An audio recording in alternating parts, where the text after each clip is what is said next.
बिस्मिल्लाहिर्रहमानिर्रहीम। अस्सलाम नाज़रीन। नाज़रीन, साबका प्रोग्राम में मैंने समा गार्डन के स्कैंडल पर बात की थी। आज ये हम दूसरा प्रोग्राम करने जा रहे हैं जिसके अंदर हम डिटेल से डिस्कस करेंगे कि ये जो मौजूदा इंतज़ामिया है वो किस तरह फ्रॉड कर रही है। और मेरे साथ इस वक़्त साबका एमसी के जनरल सेक्रेटरी यासिर मेहदी साहब हैं और उनके साथ ज़ुल्फ़िकार अली बंगश साहब हैं। आइए उनसे बात करते हैं। प्रोग्राम का आगाज़ मैं यासिर मेहदी साहब आपसे ही करूँगा। सर, आप जब 15 और 18 की एमसी कमेटी में जनरल सेक्रेटरी थे, तो सर उस वक़्त क्या मसाइल आपके सामने आए? फिर आप इस इंतज़ामिया से अलहदा क्यों हुए? और दूसरा ये हमें बताइएगा, अब चूँकि सीडीए ने इनको नोटिस किया हुआ है और सुनने में आ रहा है कि इनका एनओसी भी इस वक़्त सस्पेंड है, कैंसल है, तो ये मसाइल अब बढ़ते जाएँगे, तो ये इंतज़ामिया क्या इस काबिल है कि वो इन मसाइल पर काबू पा लेगी? कायद साहब, शुक्रिया आपने मुझे लिया। कायद साहब, ऐसे है कि जो हमारी 15 से 18 वाली जो एमसी थी, उसमें जो मौजूदा सोसाइटी के जो सदर हैं रज़ा सलीम गोंदल साहब, जी, उनके जी। बड़े भाई अंसर महमूद गोंदल साहब मेरे साथ प्रेसिडेंट थे और मैं उनके साथ सेक्रेटरी था। तो उसमें ये हुआ कि जब हमारी मैनेजमेंट इलेक्ट होके आ गई, तो जिस तरह रज़ा सलीम गोंदल साहब अब जिस रवश पे चल रहे हैं, इनके हुँ, भाई जो साबिक सदर है वो भी इसी रवश पे चल रहे थे कि सोसाइटी कोऑपरेटिव हाउसिंग सोसाइटी है और ये कोऑपरेटिव बाय लॉज के तहत ये सोसाइटी चलती है। तो अंसर महमूद गोंदा साहब ने ये समझा कि मैं अब कोई ऐसा सदर बन गया हूँ कि सोसाइटी मेरी ज़ाती कोई विरासत है, देखिए ये तो इसको मैं अपनी मर्ज़ी से चलाऊँगा। तो जब उन्होंने इसको चलाने की कोशिश की तो मेरा इनसे उनसे शुरू के दिनों में ही इस बात पे इख्तलाफ हो गया कि ये हुँ, कोऑपरेटिव हाउसिंग सोसाइटी है और इसके एक बाय-लॉज़ हैं, ये सोसाइटी बाय-लॉज़ के तहत चलेगी। तो वो मैं हमेशा उनको इस बात पे लाता रहा कि बाइलाज के तहत चलाएँ और वो सोसाइटी को अपनी मर्ज़ी से चलाना चाहते थे। उसी के ऊपर ये हुआ कि हमारा जो फ़ेज़ 1 है, फ़ेज़ 1 का जो उसके अंदर जो वायलेशन हो रही थी, तो उसकी मैंने निशानदेही की कि ये जो वायलेशन है, जो हुई है तो इसको हमारा काम मज़ीद वायलेट करना नहीं है एलओपी को। हमारा बिल्कुल। काम जो प्रीवियस कोई वायलेशन हो गई है, उसको हुँ, ठीक करना है। बिल्कुल ठीक उसके है। ऊपर हमें सीडीए ने एक लेटर लिखा कि आप की जो सोसाइटी है, आप ऐसा करें कि इसका एक जो पहले वायलेशन हो चुकी हैं, उनको ठीक करके हमें एक रिवाइज़ लेआउट प्लान जमा करवाएँ। उसके ऊपर अंसर महमूद गोंडल साहब ने उस वक़्त मुझे मेरे इल्म में नहीं था क्योंकि सेक्रेटरी कॉरेस्पॉन्डिंग अथॉरिटी होता है किसी भी कंसर्न डिपार्टमेंट से। मेरे से बाला-बाला अंसर महमूद गोंदल साहब ने सीडीए को एक लेटर लिखा, जिसमें उन्होंने खुद ही एडमिट कर लिया कि हमारी सोसाइटी के अंदर बहुत सारी वायलेशनें हुई हैं। अब पहले जो अगर वायलेशन हो गई हैं, तो आपको ये वायलेशन नज़र नहीं आई। अब क्यों चूँकि हम आ गए हैं, तो हम ये काम करना मैं ये काम कर रहा हूँ, तो आपको मेरी वायलेशन नज़र आ रही है, तो इसके ऊपर सीडीए ने हमारी सोसाइटी का अंसर महमूद गोंदल साहब के उस लेटर के ऊपर हमारी सोसाइटी का एनओसी कैंसल कर दिया जो ऑन रिकॉर्ड है हाँ, और उसकी बिल्कुल। वजह से आज तक वो सोसाइटी का एनओसी दोबारा बहाल नहीं हो सका और दोबारा जो अभी इन्होंने ये मैनेजमेंट कमेटी जो आई है जिसमें उसके छोटे भाई हैं, इन्होंने एज पर बिल्ड एक डमी सा नक्शा सीडीए के अंदर जमा करवाया है। जमा करवाने के बाद ये हुआ है कि अभी वो नक्शा इन्होंने सबमिट करा के हमारे सुनने में आया कि इन्होंने एक प्रशासनिक उसकी जो प्रोसेसिंग फीस है वो जमा करवाई है और बगैर सीडीए के डिमांड नोट के, बगैर सीडीए की किसी परमिशन से अब ये लोगों से एलओपी के नाम पे करोड़ों रुपया इन्होंने जमा कर लिया है और वो इनके अकाउंटों में आ रहा है और अकाउंट से ये कैश की मद में वो रोजाना की बुनियाद पे वो पैसे निकल रहे हैं। यानी जो हमारे यहाँ के मेंबरान हैं उनकी जेब से एलओपी के नाम से पैसे लिए जा रहे हैं और वो पैसों का अभी तक कोई है नहीं कि वो कहाँ जा रहे हैं। नहीं, दूसरा ये एलओपी है, किसको आप कह रहे हैं? अपना दूसरा कायद साहब ऐसे है कि जो मौजूदा इंतजामिया ने रिवाइज लेआउट प्लान जमा कराया है, अभी ये बदकिस्मती या अफसोस की बात ये है कि ये सोसाइटी अभी उसको खुद ही वायलेट कर रही है। यानी पहले इस सोसाइटी के अंदर जितनी चाइना कटिंग हुई, जितनी कमर्शलाइजेशन हुई, जितनी बाइफर्केशन हुई, वो जो हो गया वो तो हो गया था। उसका रिवाइज लेआउट प्लान उन्होंने एज पर बिड जमा कराया, और जमा कराने के बाद ये मौजूदा मैनेजमेंट कमेटी भी चाइना कटिंग भी आज कर रही है, और कमर्शलाइजेशन भी कर रही है, और बाइफर्केशन भी कर रही है। तो फिर मुझे ये बात बताएं कि उस जो एलओपी अभी सीडीए के अंदर जमा भी हुआ है, अभी वो अप्रूव नहीं हुआ, वो अप्रूवल से पहले ही उसकी वायलेशन शुरू हो गई है।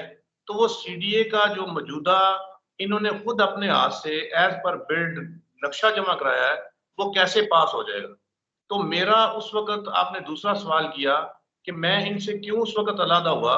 ये बिल्कुल। अलहदा इसलिए हुआ कि यहाँ हमारा एक सोसाइटी ऑफिस है, जिसका सेक्रेटरी मैं कस्टोडियन था, और मैं सेक्रेटरी सोसाइटी के ऑफिस में बैठता था।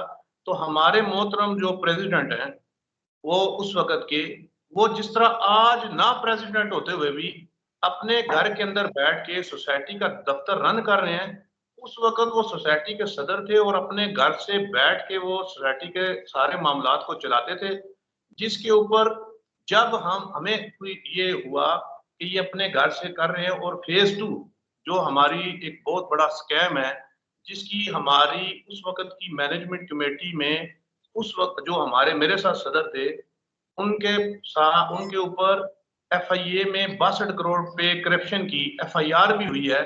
वो उस वक्त उन्होंने तकरीबन, जब हम सोसाइटी से चले गए, हमारे बाद दूसरी इंतजामिया जो आई, इलियास खान साहब और मंशा साई साहब ने, तो उन्होंने ये जब हमें इंकशाफ किया कि जो मेरे साथ सदर थे, उन्होंने अपने घर में बैठ के तकरीबन 2000 प्लाट फेज 2 के अलाट कर दिए हैं। तो मेरे लिए भी, और मेरे साथ जो दूसरे मौजूद मेंबरान थे एमसी के, उनके लिए भी बड़ी शॉकिंग न्यूज़ थी कि गोंदल साहब ने अपने घर में छापा खाना लगाया।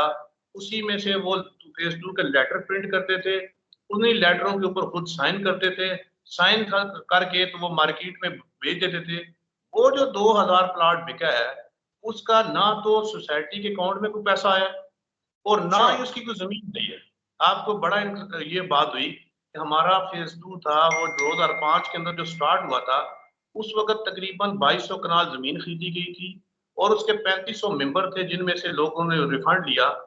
हमारे दौर के अंदर अंसर महमूद गोंदल साहब ने 68 कनाल टोटल जमीन खरीदी, और 68 कनाल जमीन खरीदने के ऊपर 2000 प्लाट अलाट कर दिए, और उन 2000 प्लाट के भी जो पैसे हैं, ना वो सोसाइटी अकाउंट में आए, ना वो उनका कोई रिकॉर्ड मौजूद है, और इस तरह उनको यानी भोले भाले लोगों को उन्होंने लूटा। ये जो बात है काजी साहब, ये इसी के ऊपर अभी 2023 में आके अंसर महमूद गोंदल साहब के ऊपर उनके ऊपर एफआईआर हुई। एफआईआर होने के बाद वो उसके उसी पर्चे के अंदर गिरफ्तार हुए।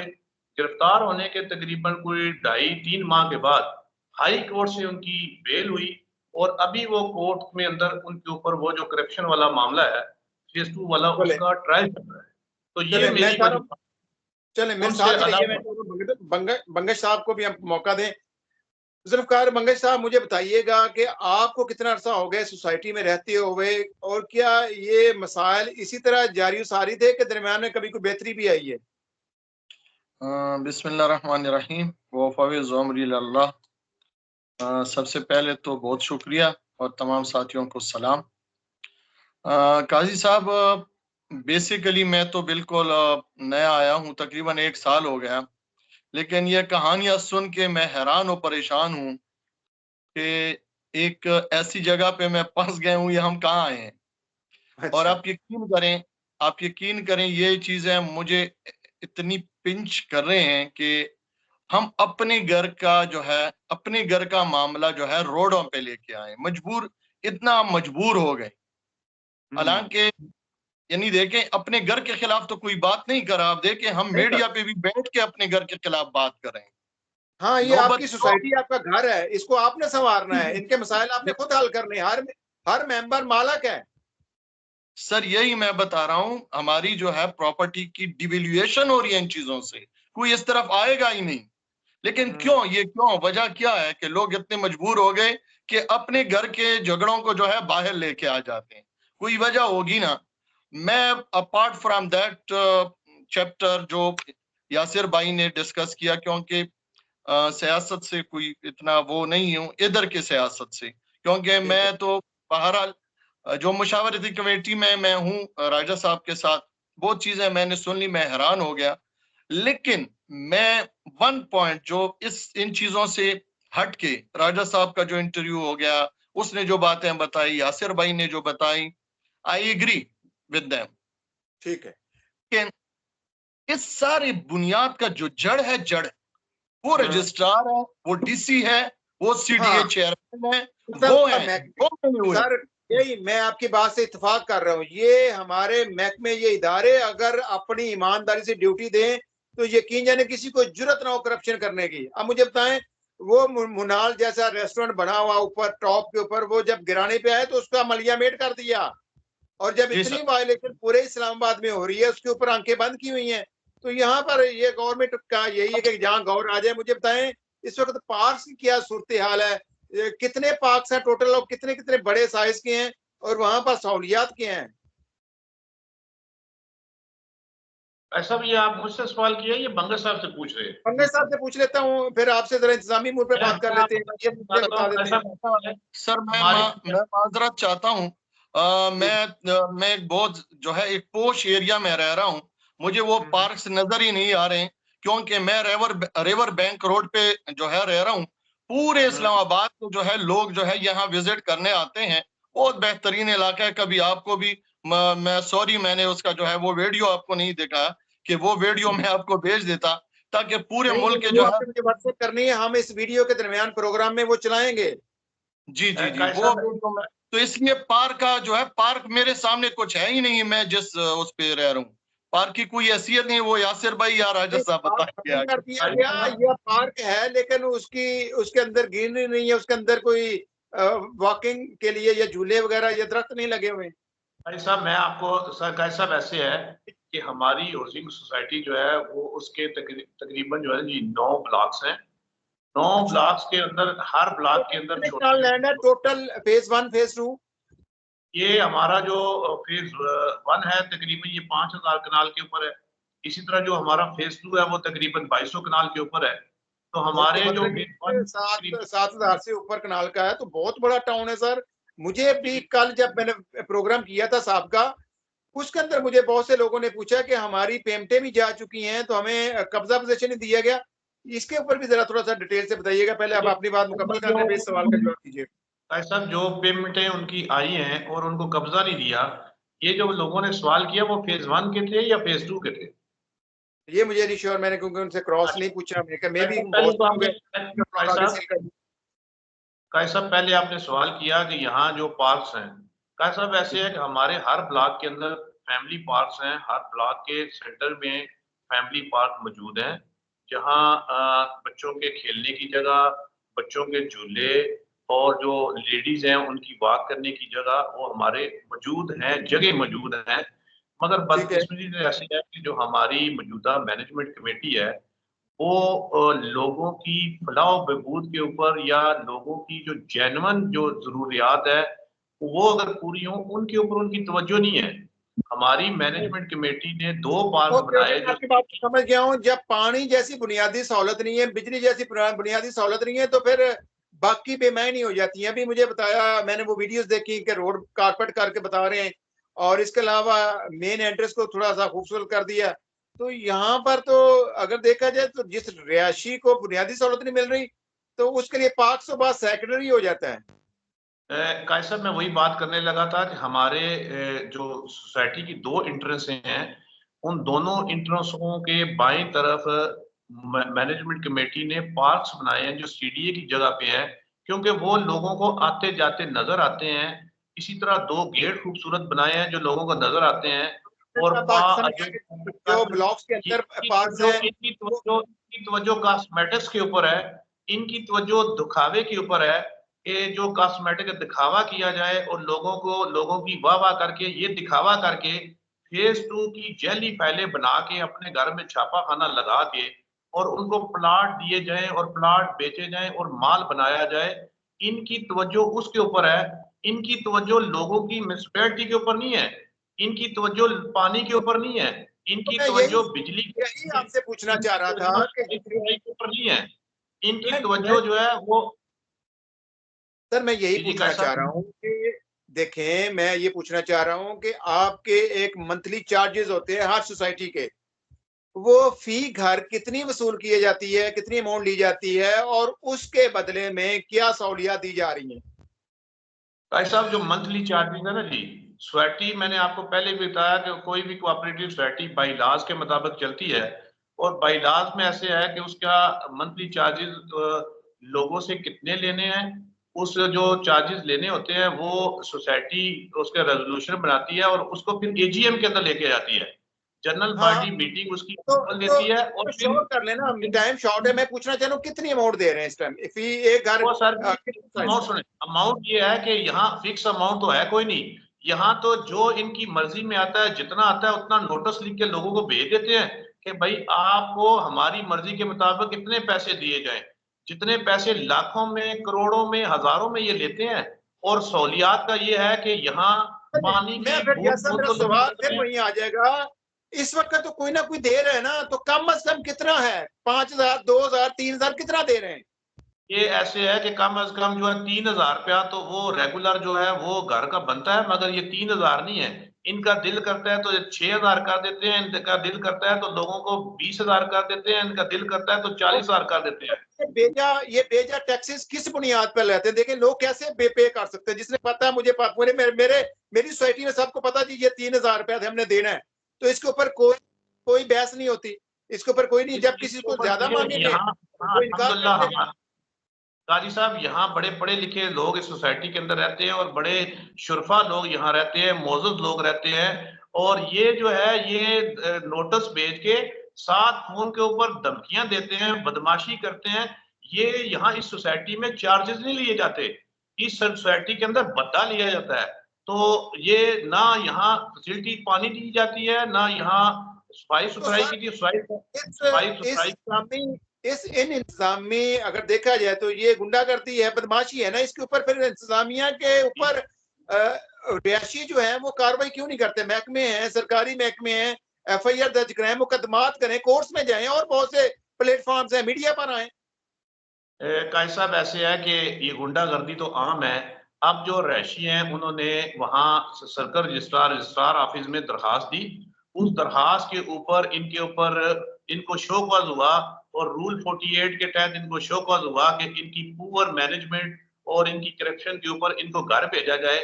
और ये जो हम उस सिलसिले में हम चंद रैशी जाकर रजिस्ट्रार साहब को मुलाकात की, रजिस्ट्रार साहब के बाद हम सर्कल रजिस्ट्रार साहब से भी मुलाकात की, तो ये हमें आज तक अभी उनकी डेट नहीं निकली। हमें जो उनकी इंतजामिया की पुरसरार खामोशी है उसकी ये समझ नहीं आई कि इंतजामिया वालों को जब हम खुद जाके ये मिले हैं तो इंतजामिया वाले खुद ये बात एडमिट करते हैं कि इनकी बहुत सारी शिकायतें हैं, इनकी पुअर मैनेजमेंट की शिकायतें हैं, इनकी करप्शन की शिकायतें हैं, और ये हमारी बात को भी, ये हवा में हमारी बात को भी मजाक करते हैं, हमारे लेटर को भी रिस्पॉन्ड नहीं करते।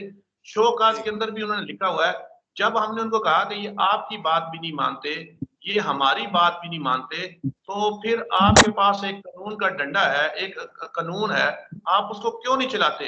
तो इंतजामिया की पुरसरार खामोशी हमें समझ नहीं आई। इंशाअल्लाह ताला अब हमने लोगों ने ये फैसला कर लिया कि अगर ये इंतजामिया, जो registrar, deputy registrar, circle registrar हमारी बात नहीं मानेंगे तो हम इनसे ऊपर वाले फोरम में जाएंगे, और अल्हम्दुलिल्लाह उसके लिए हम मीडिया में भी आएंगे, हम वफाकी वजीर दाखिला साहब के पास भी जाएंगे, हम स्टैंडिंग कमेटियों के अंदर भी जाएंगे, हम उसको हाई कोर्ट में भी जाएंगे, जहां तक हमें जाना पड़ा हम जाएंगे।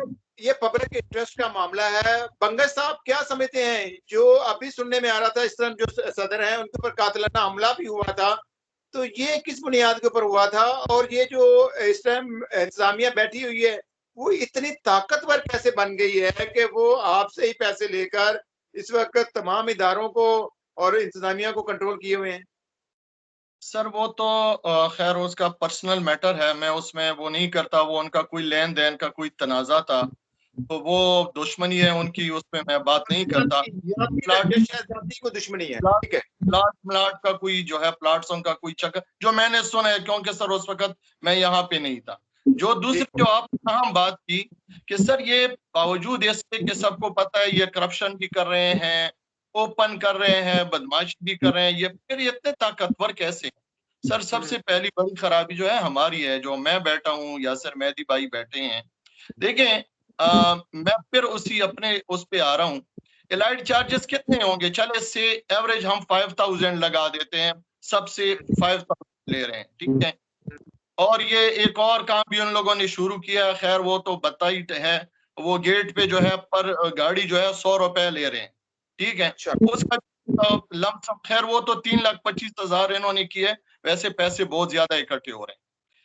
अब बेसिक जी मैं हैरान हूँ, ये जो सोसाइटी में जो मैनेजमेंट कमेटी होती है, ये वेलफेयर पर्पस के लिए होती है, ये पैसे, अच्छा वेलफेयर के लिए अगर ये लोग होते तो सवाब का काम अगर ये समझते हैं तो मस्जिद से तो बड़ी अच्छी जगह हमारे लिए कोई है ही नहीं, सवाब तो हम वहां भी कमाए जाते, लेकिन सवाब के अलावा जो है एक बहुत बड़ा काम हो रहा है बैकग्राउंड में कि वहां से पैसा।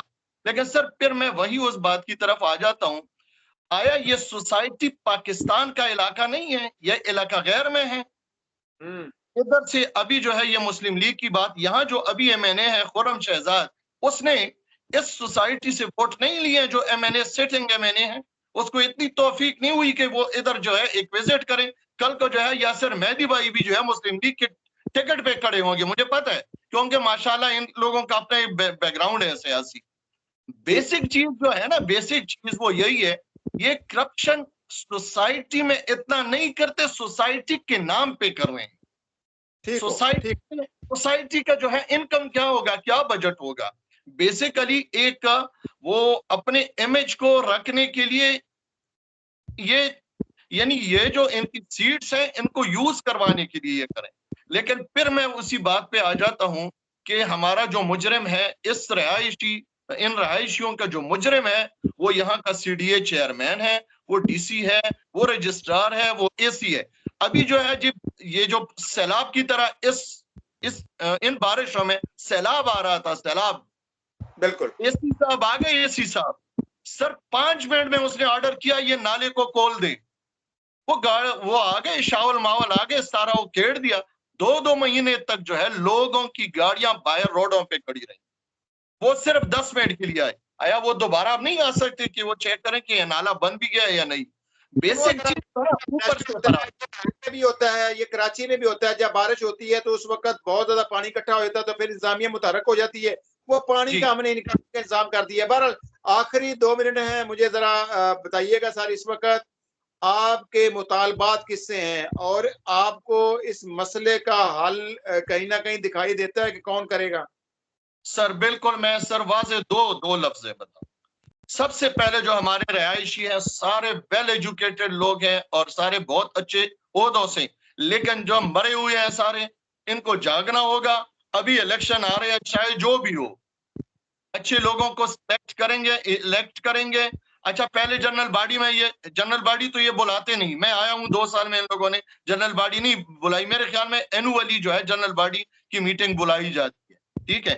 दूसरा सर, ये ऊपर ये गवर्नमेंट का वो है कि ये गवर्नमेंट इन पे एक्शन, क्योंकि गवर्नमेंट हमें 1 रुपए, अच्छा मजे की बात बताऊं सर, 1 रुपए गवर्नमेंट यहाँ नहीं लगा रहा है, और इनसे सोसाइटी के पैसों में से इनको जो करप्शन पे पकड़ लेते हैं तो इनसे लाखों रुपए ले रहे हैं। बिल्कुल ले रहे हैं सबका से। देखिए गवर्नमेंट से तो कोई उम्मीद नहीं है, और इस वक्त जो आपके कमिश्नर हैं, मैं उनसे तो ये उम्मीद रखता हूं कि वो जब आएंगे, इस वक्त मेरा ख्याल है वो अपने कामों में मसरूफ है। लाहौर के अंदर उन्होंने बेहतरी लाई थी मोहम्मद अली रंधावा साहब ने, आप डायरेक्टली उन तक कंप्लेन करें। बहरहाल मेहदी साहब आप अपनी बात मुकम्मल करें, फिर आप क्लोज करते हैं। कायद साहब आपने कहा जी, रंधावा साहब माशाल्लाह बड़े अपराइट अफसर हैं। हमारे डीसी इस्लामाबाद मेमन साहब, इरफान मेमन साहब बड़े माशाल्लाह अच्छे आदमी, अच्छी रिप्यूट है उनकी बड़ी। अब ऐसे है कि रंधावा साहब और इरफान मेमन साहब और कमरान चीमा साहब जैसे पुराने और सीजनड डिप्टी कोऑपरेटिव रजिस्ट्रार हमारे बैठे हुए हैं, तो हमें और इश्तियाक जलानी साहब सर्कल रजिस्ट्रार हैं, इश्तियाक जलानी साहब को हमने रिक्वेस्ट की है कि अब इनको शो काज हो गया है और आप मेरिट के ऊपर इसका फैसला करें। अगर मेरिट के ऊपर फैसला होता है इंशाल्लाह ताला, जो मुझे उम्मीद है कि इंतजामिया इस वक्त जिस तरह हम सारे के सारे स्वां गार्डन के रहायशी हम सारे सोए हुए नहीं है, जाग रहे हैं और हम उसको शो काज वाले मामले में हम उसकी पैरवी कर रहे हैं और हमें उम्मीद है कि हमें इंसाफ मिलेगा।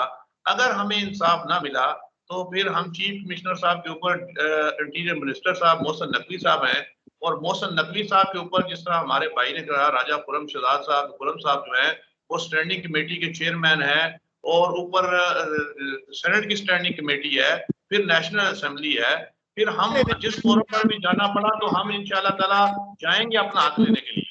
सर मुझे लगता है अगर आप रंधावा के सामने या मसाइल रखते हैं तो कहीं ना कहीं वो नोटिस लेंगे तो मोहसिन नकवी तक पहुंचने की शायद जरूरत ना पड़े।